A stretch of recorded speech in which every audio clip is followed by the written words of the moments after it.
friends, welcome back. This video is sponsored by coffee. Because coffee. Kidding. Is anybody else like me where you don't actually like coffee? You just like all the fun stuff you can put in coffee, like all of the different kind of creamers and just creamers, because there's literally so many that you can put in there. I don't know. Maybe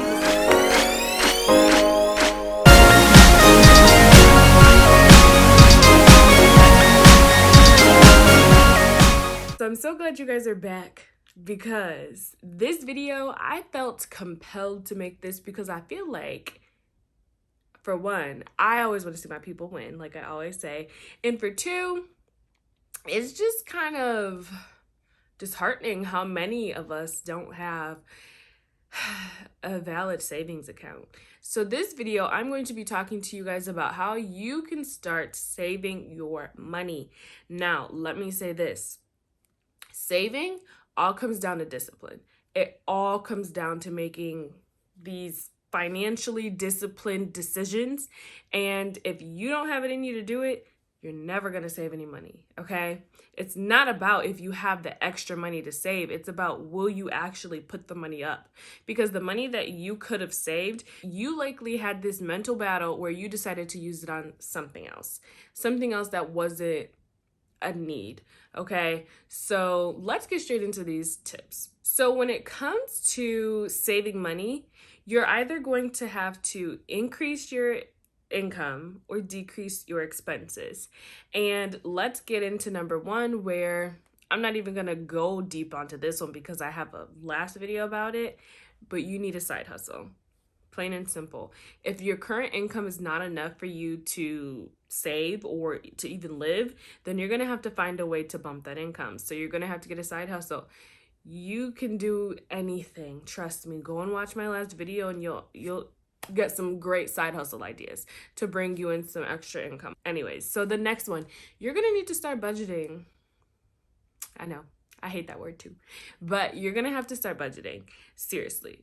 And you're going to need to do this budget tracker every single month. I do it every single month. I stay accountable doing it because the planner that I use, my 2021 Christian planner, has a budget tracker in there every month. And what you do is you're going to write out every single bill that you have, and then you're going to write out your total income that you get every month.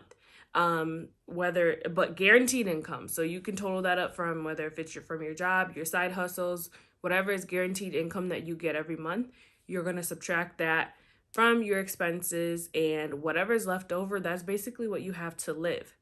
For example, let's say you only bring in $2,000 a month. That might sound ridiculously low, but that is an average income for a lot of Americans. Let's say you only bring in $2,000 a month and your expenses happen to be like $1,800 a month. Now you're only left with $200 to live. That's if you were including groceries in that expenses. So hopefully you included groceries and gas and everything in there, and the $200 is just left for you to live and be happy.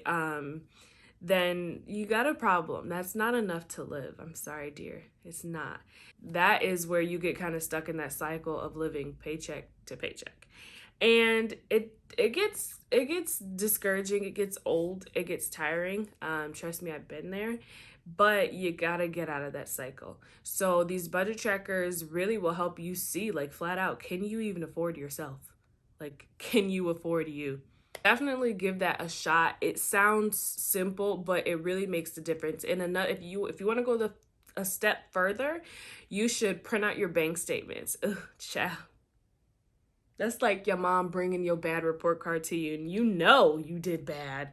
You just didn't want to see it on paper. You're printing out your monthly bank statement will show you how much unnecessary stuff you probably bought compared to, and it's so funny because I remember I did it one time and it said I spent more than what was deposited into my bank account. I'm like, how did I even do that?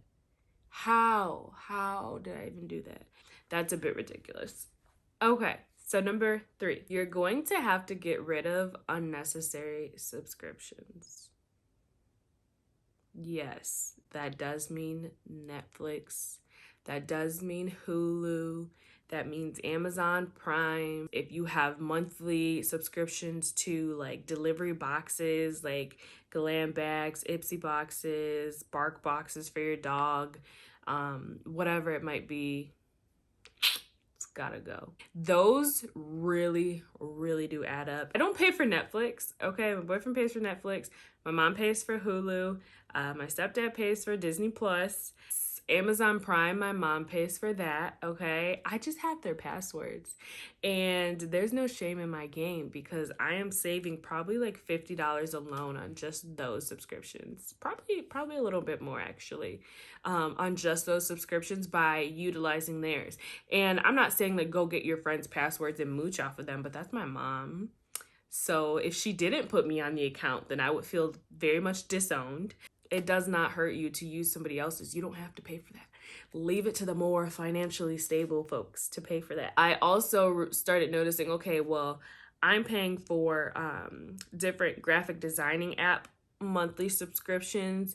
Like I pay for Adobe Creative Cloud, like the full thing per month. I pay for Canva per month. I pay for over per month. I pay for iCloud storage per month. And then I'm just like realizing I pay for Apple Music. I'm like, okay, this is a bit ridiculous. But I had to really sit back and say, like, which one of these do I absolutely need to run my business? And which ones can I use the free version? Because a lot of them do all of the same things. But obviously, in turn, I chose to keep Adobe because that is the most resourceful one that can do everything, and it was the best decision to make. So my next tip is that you have to make saving a priority. And by making it a priority, maybe you have to look at it as a bill in itself. For me personally, I do this also with my tithing for church. I don't think of it as a bill. I know it's my giving. It's my sacrificial offering. It is what I'm giving back unto God, what he deserves, what he's sown into me. I am sowing into my own self. But I have to think of this expense. It has to go every single month. I know that I'm going to have to take care of it every single month. So I don't want to be surprised by it every single month. So you don't want to be surprised by savings because otherwise you won't do it. You'll be like, I kind of need that money. No, you need to make your savings, whatever amount you're putting in your savings per month, make it a bill. Make it reoccurring, put it on auto pay. I don't care what you have to do, but make it a bill. And a lot of jobs will actually make it easier, or bank accounts, make it easy for you to save your money when you have a savings account with your checking account. If you will choose the setting to where 10% of your deposits will go straight into your savings account. It has to be a bill or else you're not going to prioritize it. Also, another thing that your bank may let you do, some banks do this, or you can get an app that does this, is you should start rounding up your payments. So let's say I went to get gas and my total was $23.25. Between $23 and $24, there was a 75-cent gap, and it'll take that 75 cents that I didn't spend, round it up to $24, and put that 75 cents in my savings account. When you round up, it's going to be smaller amounts that are saved at a time, but it happens very quickly because we are constantly spending money. So it will do that when you're paying your bills. If it's not an even number, it's going to save that difference to make it an even number. So it'll do that anywhere you go, anything you're buying, any money you're spending, it'll just have it round up. Trust me, you will see savings start to add up quickly, very quickly. So the next thing that I want to tell you guys that you should try, you're gonna hate me for this one, and I know it's gonna make you so upset, but it could better your life in more than just one way of savings. You're gonna have to cut out the fast food and the coffee. I'm sorry. You have to. You have got to stop buying fast food, and you have got to stop spending your money at Starbucks, Dunkin', Tim Hortons, wherever you go. Nobody's saying you can't treat yourself. However, you buy Starbucks every single day. Financially, your wallet will thank you. If you have the urge to get coffee, I highly, highly encourage you to transfer that money that you are going to spend on the coffee to your savings account. So if you were about to go spend $5 to $6 on a frap wrap at Starbucks, you can just transfer that to your savings account. Boom, easy money saved. And make it yourself, okay? It's not that hard to make stuff yourself. Trust me, I am nowhere near a barista, but I do have a couple things at home that allow me to make it myself. I know it's usually for convenience and it's quick, but there's just some things you're gonna have to start planning out. Failing to plan is planning to fail. There's some things you're just gonna have to start planning out if you want to start saving your coins. Another thing that you're gonna have to cut out, and I even hate me for this one, is you're gonna have to cut out your beauty expenses. You're gonna have to do it yourself. Yeah, you're gonna have to do it yourself. Listen, I personally love getting my nails done. I've been getting my nails done religiously since high school. I put most of the blame on my mom. If she's watching this, I blame my mom. So I had to start learning how to do it myself. No, I don't know how to like lay acrylic or stuff, but I can just paint on gel polish, shape it, and call it a day. Doing hair, I do my own hair. Before I got my hair locked, I was doing my own hair. I hadn't paid somebody to do my hair in God knows when. Only time I paid somebody to do my hair was every year on my birthday. I would get my hair pressed out, trimmed, curled. And truthfully, I could do it myself. I just can't really trim my own hair, but it was a once a year expense. So I went all out on my birthday. Then I got my hair locked. So I'm starting my lock journey. And actually for the first time yesterday, I did my own lock retwist. So I saved myself money from going to the salon to get my hair retwisted. It's $45 that I saved. But like women, ladies, truthfully, you know how costly and expensive it gets to maintain yourself every month if you're one of those type of women. And to be honest, like if I listed my expenses for my beauty, it cost me between $25 to $40 for my nails, $45 for my hair, $100 for my lash extensions. I think that's about all I get done like myself. That adds up, especially considering the $25 to $40 for my nails happens twice a month.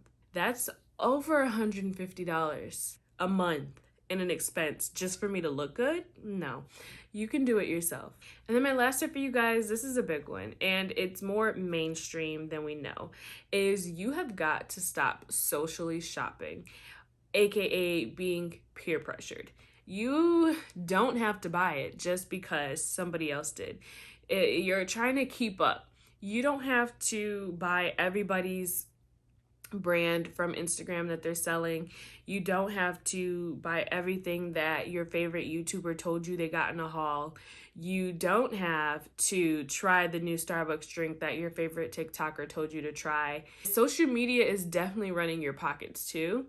And I also mean socially shopping, aka peer pressure, is when you're out with your friends or your people, your family, just because they're spending money doesn't mean you have to spend your money. Somebody invites you to the mall with them. Okay, fine, great, spend some time with your friends. But if all you walk out of there with that day was a pretzel, I think you're fine. You did not have this shopping trip already planned out to go and spend money. So why get up and spend the money? Stop socially shopping. Nobody's judging you if you don't spend your money. And if your friends are judging you because you're not spending your money, those aren't your friends. Nobody's going to do it but you. I'm sorry, but just because you shared a post on Facebook that, oh, you're going to run into $5,000 this week, I want you to know that's absolute garbage. Share this post and you'll get some good news financially this week. Absolute garbage.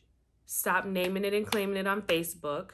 Obviously, there are way, way more things that you can do to help you save, but ultimately it's going to come down to your discipline. Your discipline and how bad you want it. If you want to be where the money resides in 2021, you're going to have to get it together. Okay?